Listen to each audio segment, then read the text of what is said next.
오늘 말씀의 제목이요, 율법에서 벗어납시다라는 제목을 가지고 여러분들과 말씀을 좀 나누게 됩니다.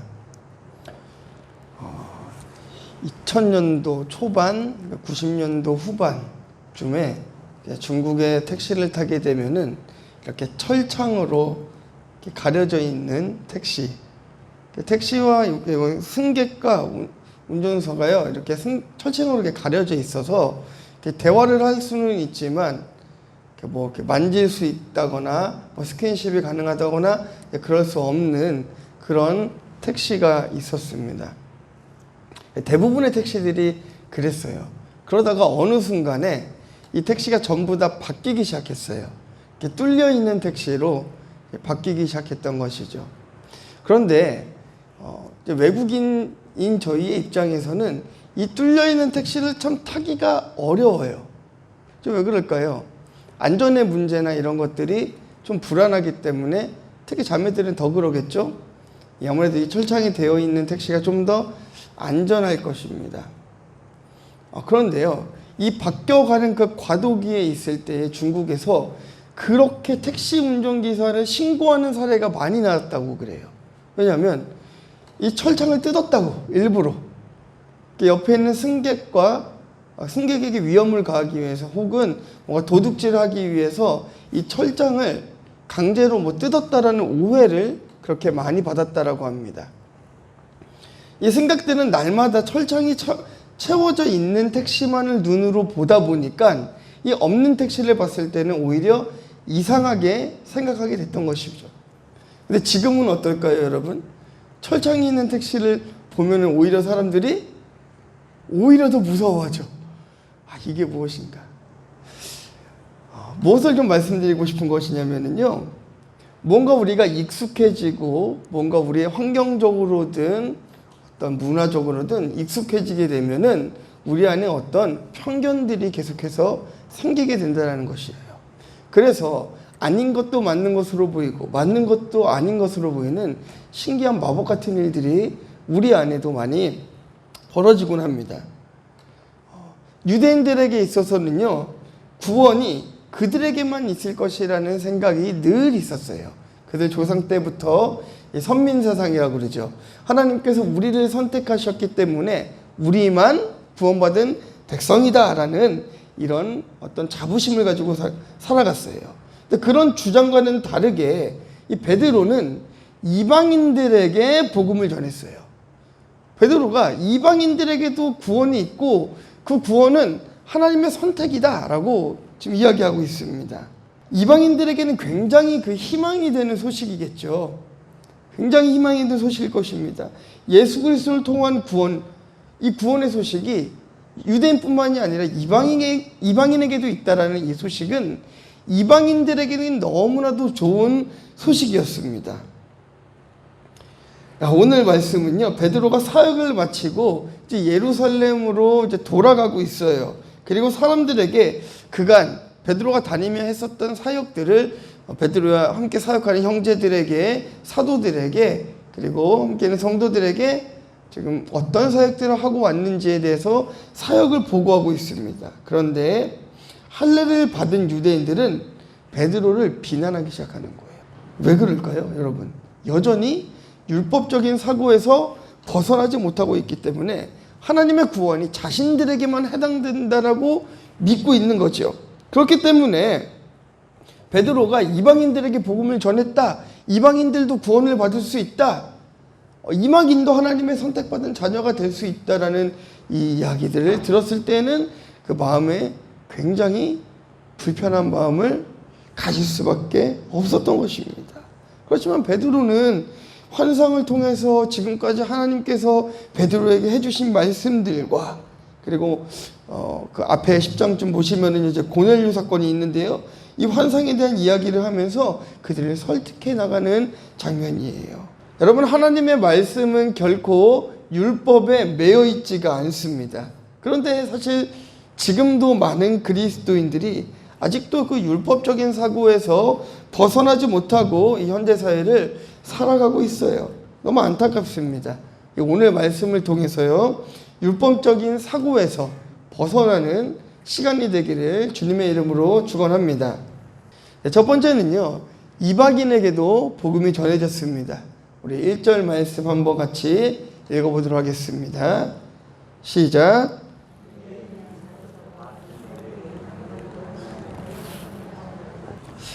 여러분, 유대인들에게 구원은 선민, 자신들에게만 해당된다라는 이 생각은 사도들도 그리고 예수님을 따르던 제자들도 동일한 생각을 하고 있었습니다. 그래서 베드로가 사역을 마치고 예루살렘으로 돌아와서 사도들과 예수님을 따르던 제자들, 그들에게 이방인들에게 복음을 전한 이야기 보따리를 막 풀어놓아요. 그런데 여러분, 반응이 좋았을까요? 반응이 영 좋지 않아요. 시큰둥합니다. 이 이방인이라는 단어는요, 군중, 무리, 때 이런 의미가 있어요. 그런데 이거를 좀 더 깊게 들어가서 이 이방인이라는 그 언어의 어근에 가면은요, 어떤 말이 있냐면 야만인이다라는 의미가 있어요. 그러니까 유대인의 시선에서 이방인은 야만인인 거예요. 말하자면 유대인이 생각하는 이방인은 야만인의 무리, 야만인의 군중, 야만인이 모여있는 때라는 것이에요. 그러니까 그런 자들에게 구원이 있을 리 없다라고 생각하는 이 유대인들인데, 베드로가 지금 가서 무슨 얘기를 하고 있는 것이냐면요, 내가 지금 하나님으로부터 받은 말씀을 이방인들에게 가서 전했다. 하나님의 말씀을 이방인들에게 전했다는 거예요. 이방인들에게 구원이 있을 것이라는 얘기는 유대인들의 조상 때부터 베드로가 지금 이 말을 하고 있는, 이 보고를 하고 있는 현 순간까지도 없었을 것입니다. 아주 굉장히 충격적인 일이에요. 그렇기 때문에 그 은혜스러운 베드로의 간증에도 그들의 반응은 시큰둥할 수밖에 없었던 것이에요. 1절에 기록하고 있는 이 하나님의 말씀이라는 것은요, 사도들이 하는 전도의 우회적인 표현입니다. 하나님 말씀의 내용이 무엇이냐면요, 지금 본문에 나타난 하나님의 말씀의 내용은 바로 예수 그리스도의 복음을 이야기하고 있어요. 십자가의 죽음의 사건, 부활의 사건, 승천의 사건, 다시 오실 그 재림의 사건, 이 복음의 사건, 이것들을, 그리고 그 성령이 임한 이후에 사도들에게 역사하신 성령의 일들을 다 포함하는 것입니다. 그러니까 하나님의 말씀을 받았다는 것은 이방인들이 베드로가 전한 복음의 메시지를 듣고 그냥 반응하지 않았다는 것이 아니라 이방인들이 이 말씀을 듣고 반응했다라는 거예요.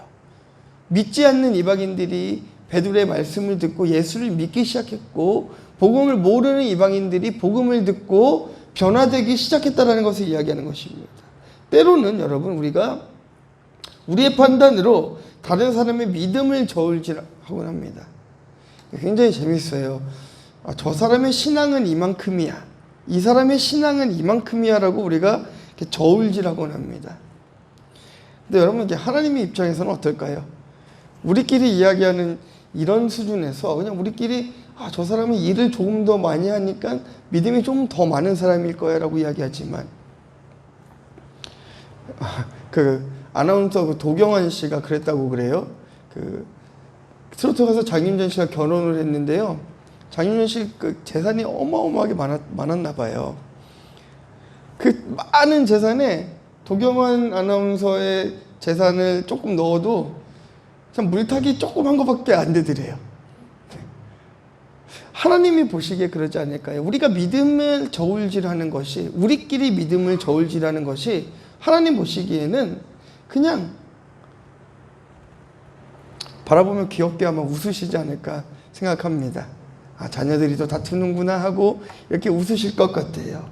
자, 말하고자 하는 것은 그런 믿음의 판단들, 이것들을 우리가 하면서 살아가는 것이 바로 우리 안에 있는 율법적인 사고 때문이라는 것이에요. 여러분, 그 사람의 믿음이 좋다라는 것을 무엇으로 평가하고 판단하고 계십니까?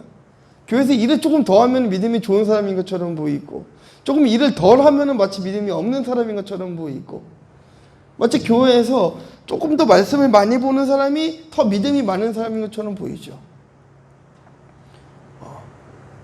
그러나 그런 것들은 우리가 평가하고 판단할 수 없다라는 거예요. 우리는 오직 하나님의 은혜, 죄인으로서 하나님의 은혜를 구하고 하나님 앞에 신실하게 묵묵하게 우리의 일을 해나가면 되는 것이지 다른 사람들의 믿음을 평가하며 살아갈 어떠한 자격도 우리들에겐 없는 것입니다. 그렇기 때문에 우리 안에 어떤 율법적인 사고들을 버리셔야 돼요. 좀 자유하셨으면 좋겠어요. 그래서 막 그런 것들 있잖아요. 그 큰 교회는 더 그렇다고 합니다. 일을 많이 하는 사람들을 바라보면서 굉장히 동경한대요. 그런데 또 일을 많이 하는 사람 때문에 또 시험에 들기도 한답니다. 네. 여러분, 완벽한 것이 전혀 없어요. 완전한 것도 전혀 없습니다. 조금만 너그러운 마음으로, 조금만 하나님의 시선으로 형제를 바라보고 자매를 바라보고 옆에 계신 분들을 바라본다면 그 사람의 믿음을 저울질하여 판단하는 일들이 교회 안에 없을 것입니다. 하나님을 믿는 믿음은 우리가 스스로 키울 수 있는 것이 아니라 하나님이 주셔야 하는 부분이에요. 우리의 노력도 필요합니다. 말씀을 읽어야 되고 기도를 해야 되고 예배 생활을 해야 되는 우리의 노력들도 필요하지만 이 모든 우리의 노력이 아무리 크다 할지라도 하나님께서 그 안에 믿음을 부어주시지 않으면 불가능하다라는 거예요. 그렇기 때문에 이방인들도 구원받을 수 있다는 것은 하나님께서 이방인을 구원하시기로 작정하셨기 때문에 가능하다라는 것이죠. 유대인들이 아무리 저울질하고 그들은 안 된다라고 하고 이방인이 야만인이라고 그들이 비판해도 하나님이 구원하기로 작정하시면 그들은 하나님의 구원의 계획 속에 있는 주님의 자녀들이 되는 것입니다. 아무리 악한 자라도 하나님께서 선택하셨다면 그를 선한 사람으로 돌이켜서 사용하시는 것을 볼 수 있습니다. 옆에 계신 분들 한번 얼굴 한번 보시겠어요? 당장 보시면은요, 아이고, 그죠? 한숨이 나오는 분들도 계신 것 같아요. 당장 보면은요, 우리 전부 다 그래요. 당장 보면은, 아유, 우리가 무슨 일을 할 수 있을까? 당장 보면 그렇습니다. 그러나 여러분, 하나님의 계획 가운데 여러분들은 하나님의 자녀로 부르심을 입은 사람들이기 때문에 무엇이든 다 할 수 있다는 것을 믿으시기를 주님의 이름으로 축원합니다. 여러분, 이방인들에게 말씀이 전해졌다는 사실은 굉장히 중요한 사실을 이야기하고 있어요. 그동안은 유대인만의 전유물이었던 그 구원의 소식이 이방인들에게 전해짐에 따라서 세상 모든 사람들에게 복음을 들을 수 있는 기회가 생긴 거거든요. 놀라운 사건인 것입니다. 아무리 약한 자라 할지라도 하나님이 선택하시면 그를 선한 자로 바꾸어서 사용하신다라고 말씀하셨어요. 그렇기 때문에 누군가가 답이 없어 보이고 지금 당장 현실이 힘겨움에 부딪히고 있는 자라 할지라도 우리는 함부로 정죄하는 행위를 해서는 안 된다는 것입니다. 여러분, 왠지 아세요? 여러분들이 인생이 언제 변할 수 있는지 아십니까? 혹시 답을 아시는 분 계시나요? 저는 알고 있습니다. 여러분들이 인생이 언제 변할 수 있는지 알고 있어요. 오늘 변하실 수 있어요. 오늘. 말씀을 듣고 있는 오늘 여러분들의 인생이 변할 수가 있다니까요. 그 믿음을 가지고 우리가 이 자리에 앉아 있어야 되는 거예요. 하나님께서 내 인생을 오늘 변화시켜 줄 수 있을 거라는 그 믿음을 가지고 이 자리에 앉아 계실 때에 하나님께서는 내일이 아니고 모레가 아니고 말씀을 듣고 있는 이 순간 여러분들을 변화시켜 주실 줄 믿습니다. 이방인들을 변화시켰던 하나님께서 바로 오늘 이 자리에 앉아 계신 여러분들도 변화시킬 수 있어요. 단지 일어나는 현상으로만 판단해서는 안 됩니다. 그 사람의 가능성을 바라봐야 되는 것이에요. 그러니까요, 여러분, 어린아이들에게 투자를 많이 하십시오. 애들이 어떻게 변할지 모릅니다. 네. 정주영 회장이 그렇게 큰 회사를 일굴 것이라고 그 누가 생각이나 하고 상상이나 있겠어요? 그렇죠? 그뿐입니까? 여러분, 여러분의 자녀들이, 여러분 옆에 있는 형제 자매들이 하나님께서 언제 어떻게 축복해 주실지, 그리고 그 주인공이 내가 될지 아무도 모르는 거예요. 그렇기 때문에 우리는 늘 이 유대인들처럼 평가하고 판단하고 정죄하는 자리에 있는 것이 아니라 격려하고 세워주고 칭찬하는 자리에 서 있기를 주님의 이름으로 축원합니다. 유대인들과 사도들, 예수님을 따르던 무리들도 유대인들에게밖에 구원이 없다라고 생각하는 사람들이었습니다. 이방인은 절대로 안 된다라고 생각했습니다. 그러나 하나님의 생각은 달랐어요. 하나님의 생각은 달랐습니다. 그분의 선하신 계획 안에는 이방인의 구원의 계획이 있었습니다. 유대인들은 이방인들을 야만인 취급했지만 하나님께서는 그들을 야만인이라 칭하지 않으시고 하나님의 자녀라 칭해주셨습니다. 자, 옆에 계신 분 한 번만 더 보시겠어요? 네. 그분들이 지금 오늘 변화될 분들이에요. 그분들이 오늘 변화되어서 하나님 앞에 쓰임받을 자들입니다. 그런 의미에서 한번 인사 나눌까요? 네. 인사 한번 나누겠습니다. 감사합니다. 네. 한 번 더 할게요. 도와주세요. 네. 여러분들 계신 분들이 변화될 분들이에요. 큰 도움을 주실 분들이 좀 있습니다. 자, 우리 두 번째 볼까요?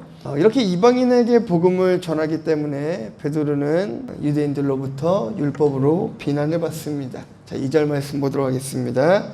시작.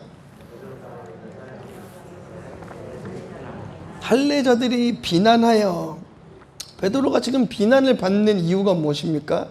다름 아닌 이방인들에게 복음을 전했다라는 사실 때문에 비난을 받는 거예요. 여러분 사실 그 유대인 그리스도인들과 이방인 그리스도인들 간의 관계는요, 아주 지속적으로 생기는 문제들이 좀 있었습니다. 본문에는 지금 할례자들이라고 나와 있죠. 할례자들이 비난한다라고 나와 있습니다. 할례자들은 할례를 받은 유대인들을 지칭하는 것이고요. 이 초대 기독교 공동체 안에는 할례 받은 자들과 할례를 받지 않은 그리스도인들 사이에 굉장한 그 긴장 관계가 좀 있었어요. 두 집단은요, 무엇 때문에 자꾸 싸웠냐면은 할례를 받은 자들은 할례를 받아야만 구원을 받는다라고 주장하던 사람들이고, 그렇지 않은 사람들은 할례가 중요한 것이 아니라 예수 그리스도를 믿는 믿음으로 구원을 받는 것이지 할례를 가지고 구원을 받는 것은 아니다. 이렇게 얘기하고 있어요.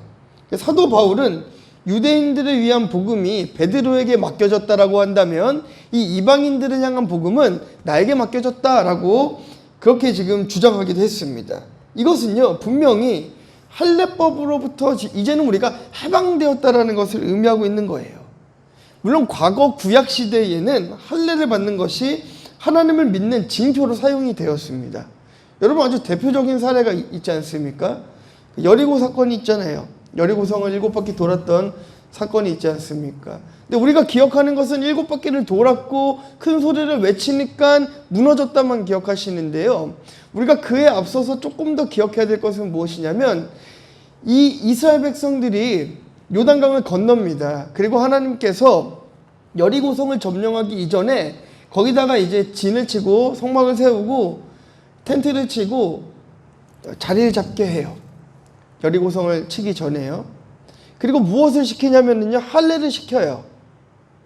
남자들은 할례를 시킵니다. 전쟁을 할 수 없는 상태로 그들을 만들어 버려요. 그리고 여리고성을 돌게 하는 거예요. 네. 여리고성에 있는 사람들은 그들이 할례 받는 모습을 전부 다 보았기 때문에 전쟁하면 이겨요. 그런데 그들에게 어떠한 해도 가할 수가 없었습니다. 왜요? 할례라는 것은 하나님의 은혜를 상징하고 있으며 하나님의 자녀가 되었다는 것을 상징하는 것이지 않습니까? 다시 말하면 하나님께서 그들의 인생을 책임져 주신다는 것을 이야기하는 거예요. 그와 같듯이 신약에 와서는 예수 그리스도를 믿는 그 믿음이 할례와 같은 역할을 해준다는 것이에요. 여러분, 할례는 단순히 하나님의 자녀가 되었다는 것을 그냥 인쳐주고 보증해 주는 것으로 끝나는 것이 아니라 우리가 여리고 사건으로 보았듯이 하나님이 보호해 주신다는 것을 이야기하고 있는 것이에요. 하나님이 보호해 주시고 책임져 주시고 그 어떤 위기 가운데서도 건져 주시고 전쟁에서 승리하게 하신다라는 그 놀라운 그 약속의 메시지가 신약에서는 복음으로 있다는 거예요. 주 예수를 믿으라, 그리하면 너와 내 집이 구원을 받는다라는 것은 단순히 너의 육체만 내가 천국으로 데려간다는 것이 아니라 이 땅에서 너희가 수치를 당하지 않도록 내가 도와주겠다라는 그 복음의 메시지가 함께 담겨져 있는 것입니다. 네. 유대인들은 여전히 인정하지 않았어요. 그래서 베드로를 비난하는 것이에요. 자, 여러분, 2절에 비난한다는 의미는요, 반대하다, 뭐 다투다, 싸우다 이런 의미들이 있습니다. 그러니까 이방인의 구원을 바라는 베드로에게 반대하고 그와 싸우고 논쟁하고 있는 것이에요. 율법의 그늘에서 여러분 벗어나지 못한다면 우리도 이 유대인들과 전혀 다르지가 않게 되는 것이에요. 모든 것을 율법적인 시선으로 바라보는 것이 아니라 조금은 하나님 은혜의 측면으로 생각할 필요가 있습니다. 여러분 그런 의미에서요 이 구약을 믿고 있는 유대인들과 신약에서 예수 그리스도를 믿고 있는 이방인들이 둘 다 모르는 게 하나가 있었습니다. 무엇이었냐면요, 구약 시대에 지금 할례를 받으려고 하는 이자들은 이 행위로서 구원을 받는다라고 생각했어요. 믿음이 아니고 할례를 받는 행위로서 그 믿음으로 구원을 받는다라는 것을 몰랐어요. 그리고 이방인들은 무엇이냐면요, 믿음으로 구원을 받는 건 알았는데 그의 삶이 성결해져야 된다는 것에는 또 약했어요. 그러면 둘이 어떻게 하면 제일 좋을까요? 둘이 연합하면 제일 좋겠죠. 네, 연합하면 좋겠죠. 마치 여러분 다 이렇게 결혼을 하시고 가정을 이루었지만 여러분의 배우자와 여러분이 같습니까? 전혀 다르지 않아요?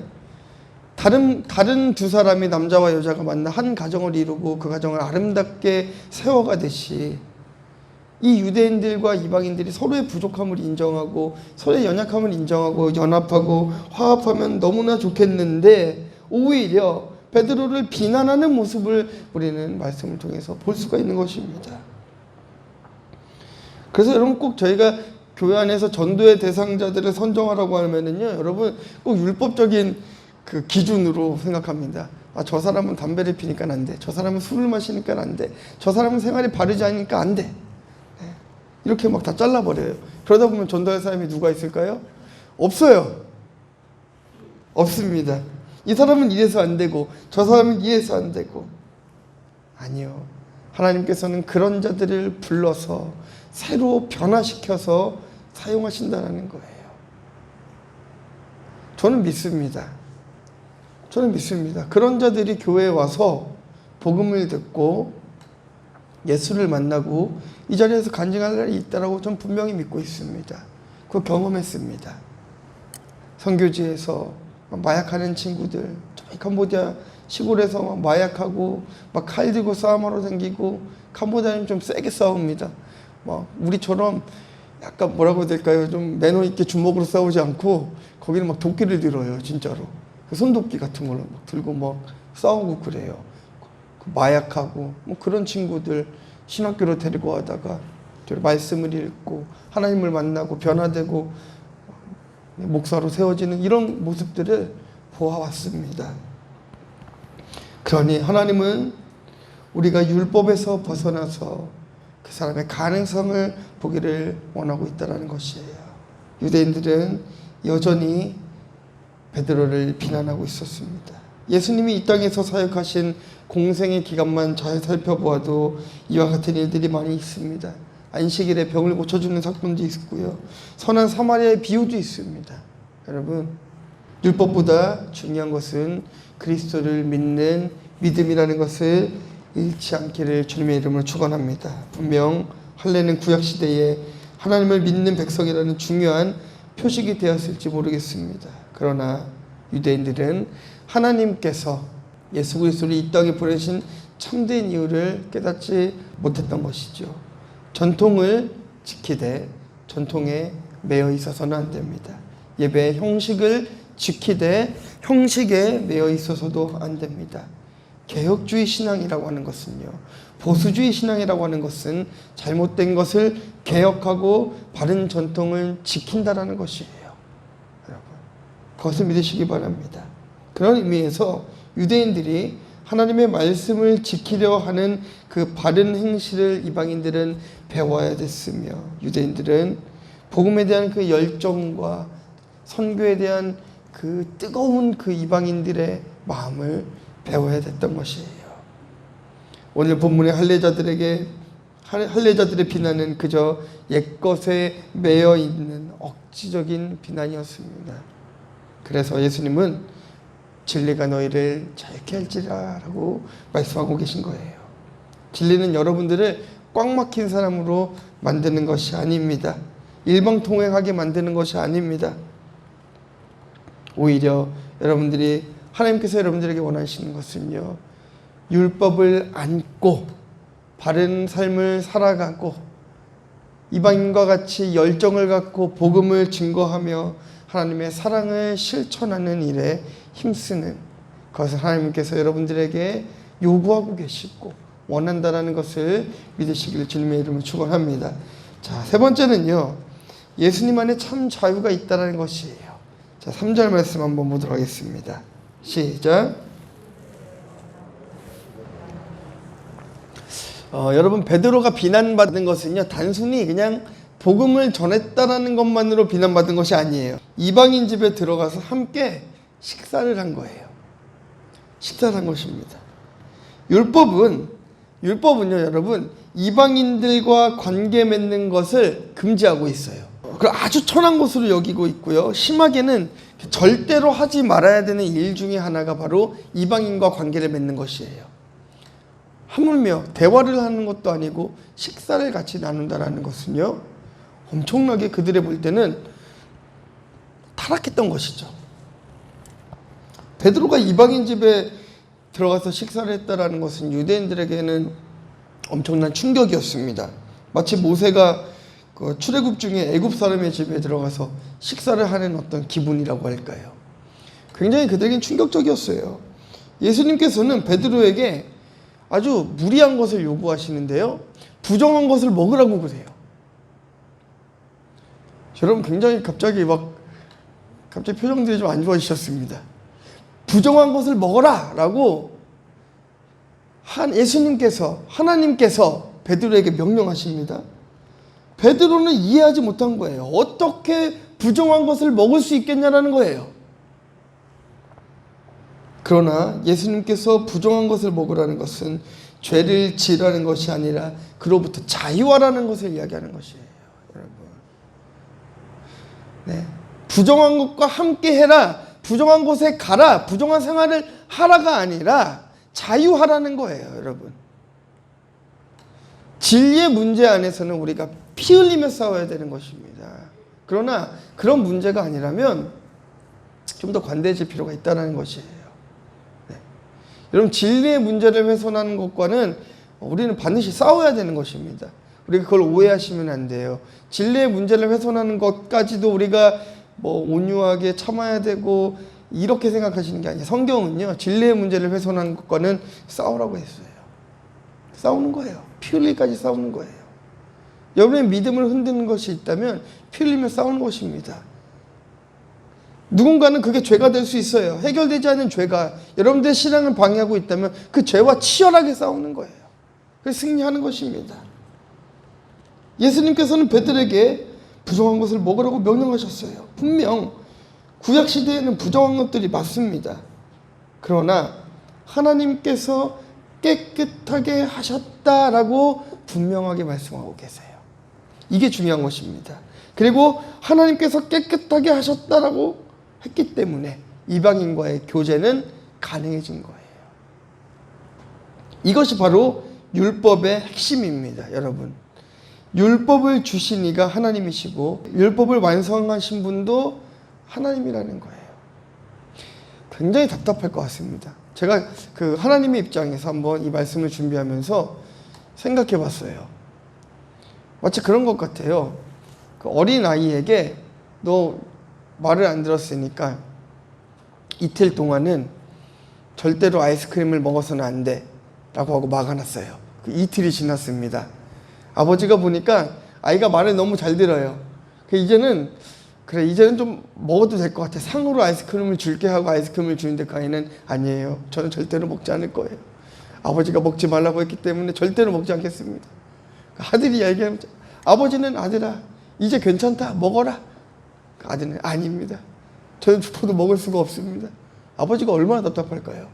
여러분, 얼마나 답답할까요? 소통이 안 되잖아요.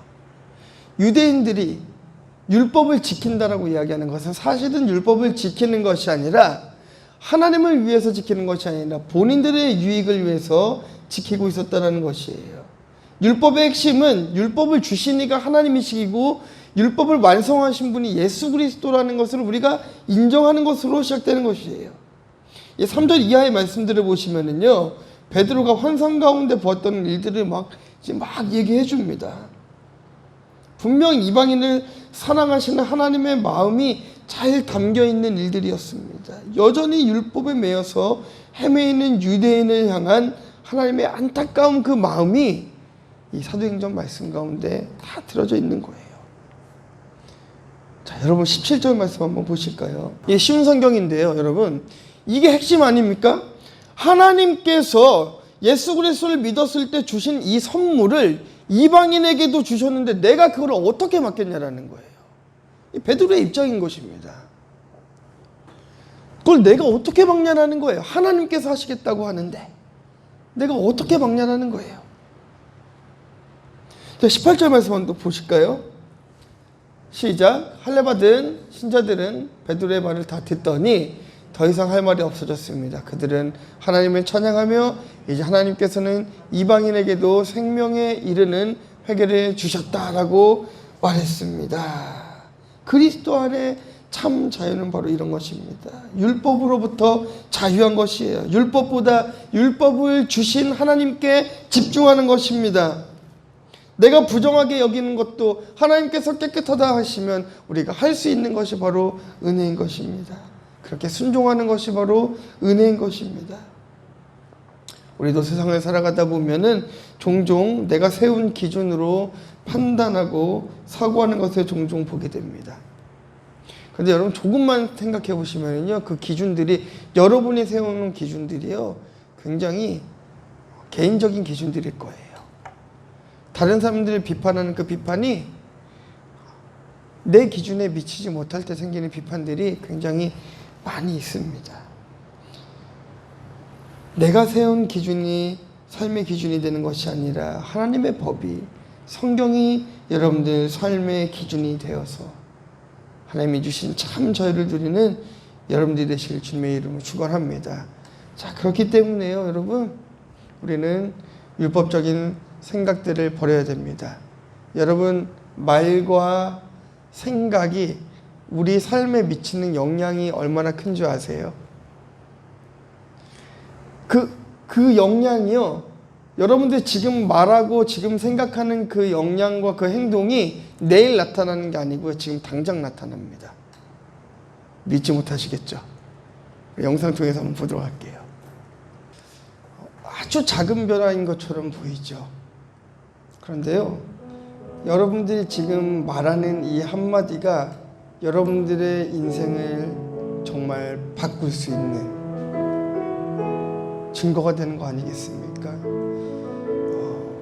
율법적인 사고로 가득 차 있으면은요, 여전히 나는 그냥 그런 사람으로밖에 살아갈 수 없게 되는 거예요. 늘 판단하고, 늘 정죄하고, 늘 나쁜 것만 보려고 애쓰면서 살아갈 이유가 전혀 없다는 것입니다. 하나님의 계획은 늘 선하세요. 우리는 그 말씀에 늘 순종하면 되는 것이에요. 그 하나님의 말씀이 우리에게 지금 이야기하고 있는 것은 율법적인 사고에서 벗어나라는 것입니다. 자유하라는 것입니다. 이 유대인들과 같이 이방인들을 정죄하지 말고, 주께서 쓰시겠다 하면 내어놓고, 주께서 사용하신다고 하면 드릴 수 있고, 하나님이 하라고 하면 할 수 있는 믿음을 가지고 살아가라는 거예요. 그러면 여러분 인생이 오늘 바뀐다는 것입니다. 오늘 말씀, 서두에 말씀드리지 않았습니까? 여러분들이 변할 수 있는 가장 적당한 시간, 여러분들이 변할 수 있는 가장 최적의 시간은 바로 지금이라는 거예요. 오늘 이 시간 여러분 변할 수 있어요. 오늘 이 시간 하나님을 만날 수 있고 여러분들의 인생 변화될 수 있습니다. 믿으세요. 여러분 믿으면 여러분 믿음대로 될 줄 믿습니다. 우리 같이 기도했으면 좋겠습니다. 하나님, 이제는 우리가 더 이상 문제에 집중해서 기도하지 않겠습니다.